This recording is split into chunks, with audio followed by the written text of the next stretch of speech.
Alright, this is a quick look at the amazing Fiddy clip, FTDI clip for programming FTDI serial devices in the semi-standard Arduino 6-pin format. So this is a little clip 3D printed. You put the Arduino Pro Mini into this clip, and it makes contact with the programming pins. So here's one with a header soldered on, and then normally this gets plugged in, or usually it gets plugged in to a FTDI USB to serial adapter, which I happen to have another one of to compare and contrast with. And it gets programmed in like this, and you program away and it works. And these are really handy little Arduinos. They're cheap, they're small, and low power and simple. So this is basically got the same programmer over here hooked onto a cable into this 3D printed device. And so let's look at the where I saw this and I implemented it. So here's the design. You can see the first thing you can see is in mine I didn't put these let's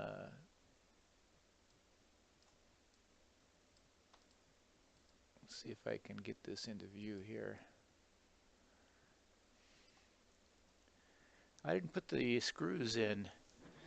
I just slipped heat shrink over there. I didn't want to bother with screws, and I've got heat shrink.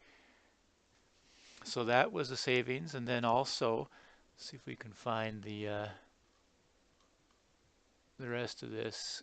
There's in the original design, there's a spring back in here, which I'm not finding a picture of. You can see that the place for a compression spring goes into here, which would be nice, but I didn't have a compression spring, so I just jammed this piece of foam in there for now.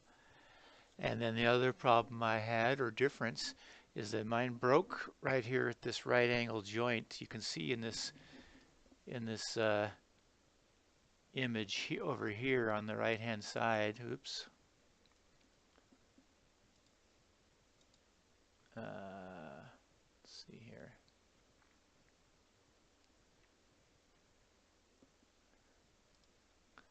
This image is that it has a sharp corner here, and it broke there because the layers were laid down that way. So my solution was I took some of the raft material from printing it and I stuck it on there, and then I reinforced it with some of this plastic bonder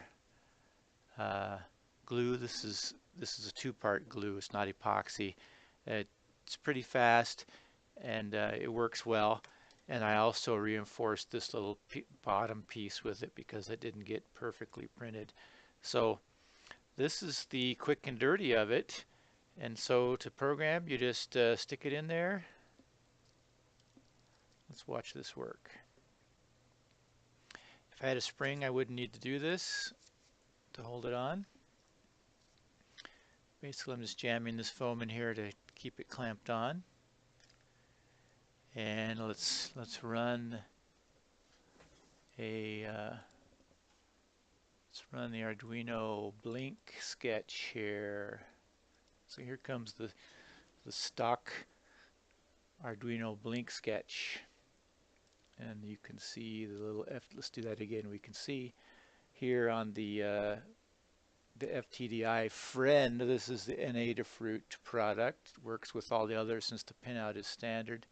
Even the non-FTDI versions, I think it's CP102 or something like that, those probably work fine. you can see the blinky serial lights there, and then we've got blink going over there. And then if we run the thing to look at bidirectional communication, this ASCII table thing, we should see the ASCII hit. There we go. Communication coming back over there on the right hand side. So there's that. So this is an improvement on how I've done this before. So here's a fixture that I made before, which is the same idea. You can see the pogo pins, which is a better view of it than the pogo pins on here. And then how I have done this is that you just balance this on the board like that, or you just hold it there and hit the right key at the right time. And if you want to leave it connected for a while, you have to put a weight on it like this, weight it down to hold it on there. So this is a definite improvement. And let's see, just to compare it with other methods, here's a, let's see if I can find it here. Here's the smallest standard design that I've seen. This is a thing called a tag connect. And you can see it has pogo pins. And there's 6 pins on here, so you could use it. You'd have to change your PCB. This will work without, this design won't work unless you have through holes, because that centers the pogo pins and registers them over the holes so that you have good registration for poking where you want it to be poking. Whereas if you try to do that on a surface mount programming pad, like on this sample here, these small pads, you have to have some form of registering the location, either over either some fixture, which of course you can do with 3D printing, or this tag connect method, which has 6 pogo pins. And then on it, you probably maybe can't see this. Let's try my zoominator here. If we look really close,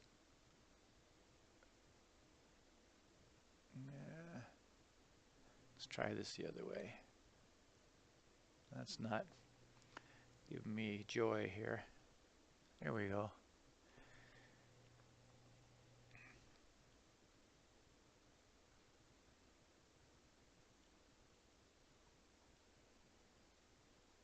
Okay, there we go. You can see the 3 through holes and then the 6 pads. And then on the tag connect side, let's try that again. We have 6 pogo pins, and this is really small, so it would be difficult to make this by hand. So if you really need a small connector, this isn't a bad way to do it. But in terms of the amount of board space, it takes up a lot of space because of these through holes. And they have another version that clips, that has little plastic barbs to hold on. This one that I have here has a little piece that clamps onto the back that holds it through the board. So let's see that. And then this is called a tag connect because it's JTAG, or that's what they designed it for, although it does not matter if it's JTAG or not. So normally you connect it to a J-Link programmer like this or something similar, and you can have a small board and do development with this thing. It doesn't pop off very often.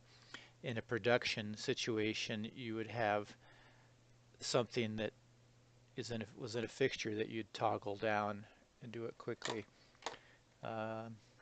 So that's the Fiddy clip, which is a definite improvement over my previous hold it with one hand and put a weight on it adapter. And the other thing that has come as a realization after seeing the Fiddy clip is that pogo pins, which I have a little baggie of here, will fit into these 10th inch sockets this way. And so you could make a hold down version, just hold it with one hand What happened to my Arduino Pro Mini? Let's see. There it is. Just jam the pins in here, and then just be able to push this down like this, and then with a little bit of ambition you could make a programming fixture if you're going to program a lot of those this way with the pogo pins. The other thing I did different was that if you watch the video for the Fiddy clip, they used a toothpick as the pivot point down in here, and I used the tooth out of a comb. I used this tooth out of the fat side of this comb here as the pivot. So you use what you got and you can still make it work.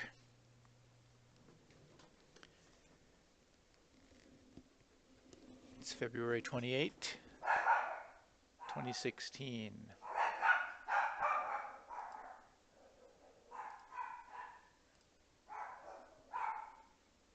The dogs love it.